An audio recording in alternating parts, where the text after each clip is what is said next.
সুন্নতি বিবাহ পদ্ধতি সম্পর্কে জানতে চাই। এটা তো 1 ঘন্টার ওয়াজ, এটা নিয়ে ইউটিউবে আমাদের একটা আলোচনা আছে। সংক্ষেপে একটু বলি, সুন্নতি বিয়ের পদ্ধতি হলো মেয়ে খুঁজবেন দিনদার, পয়সাওয়ালা না।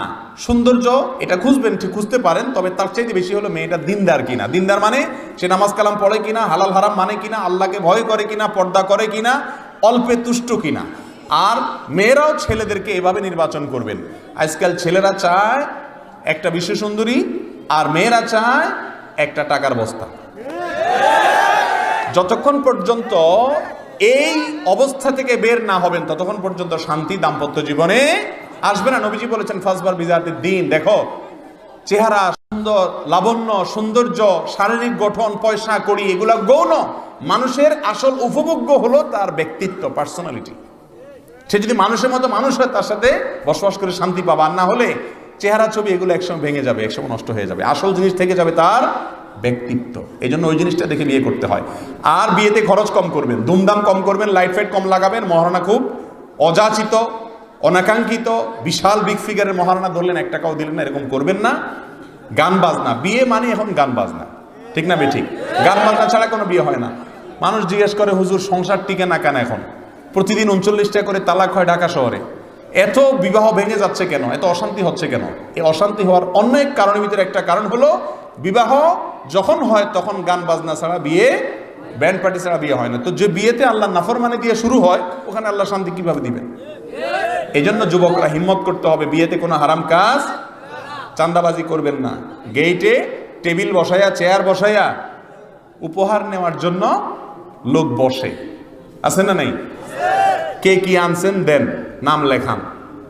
তো আমি বলি আর কি, যে ডাকাতি করার সময় ছুরি রাখে, পিস্তল রাখে, আর বিয়েতে ডাকাতি করার সময় একটা চেয়ার আর টেবিল রাখে। ওইটাও ডাকাতি, এটাও ডাকাতি। এটা হলো ভদ্রবেশে ডাকাতি। এটাকে আমি হোটেল বলতে রাজি না। অনেকে বলে এটা হোটেল, রেস্টুরেন্ট, যে জমা দেন ভিতরে যায় খান। আরে ভাই, হোটেলের চেয়ে ভালো, আগে খায় পরে টাকা দেয়। আর এখানে আগে যাওয়ার সময় দিয়া যান, তারপরে খান। 500 টাকা খাবেন, 2000 টাকা দেন। এটা ডাকাতি ছাড়া আর কি। এই জন্য যুবকরা বিয়ের সময় হিম্মত করবেন। বিয়ের কার্ডে লিখে দিবেন, কোনো প্রকার উপহার গ্রহণ করা হবে না। ঠিক তো বলতেছেন, বাইরে গেলে বলবে মাথা খারাপ, তোর লাখ লাখ টাকা উঠবে। ভাইরে, হারাম আমার 1 পয়সারও দরকার। বিয়ের দাওয়াত পাইলে এখন মানুষ এত নাখোশ হয়। কিছু দাওয়াত আছে, এগুলো পাইলে মানুষের মুখটা কালো হয়ে যায়। মধ্যবিত্তের কথা বা গরিব, আমাদের মতো গরিব মানুষের কথা বলতেছে। আকিকার দাওয়াত, বিয়ের দাওয়াত, এটার মানে হলো বেচারার মুখটা কালো।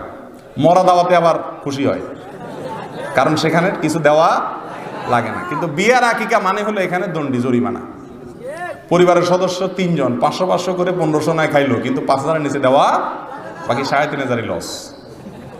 তো এইভাবে ওই বেচারা বাধ্য হয়ে আনে। কারণ যেভাবে গেইটে আপনি খাতা কলম নিয়ে বসছেন, খালি হাতে গেলে চোখ গোড়ায় গোড়ায় তাকাবে, এটা কি দাওয়াতে আসছে না বিনা দাওয়াতে আসছে? ভাইরা আমার, এটা উচিত না। যুবকরা হিম্মত করেন। এ সমস্ত অনাচার, সামাজিক অনাচারের বিরুদ্ধে আমাদের দাঁড়াইতে হবে। হ্যাঁ, বিয়ের মধ্যে কেউ হাদিয়া দিতে পারে, কোনো অসুবিধা নেই। হাদিয়া হবে, যাহা আসে সাদিয়া তাহা হলো হাদিয়া। যাহা আসে সাদিয়া তাহা হলো হাদিয়া।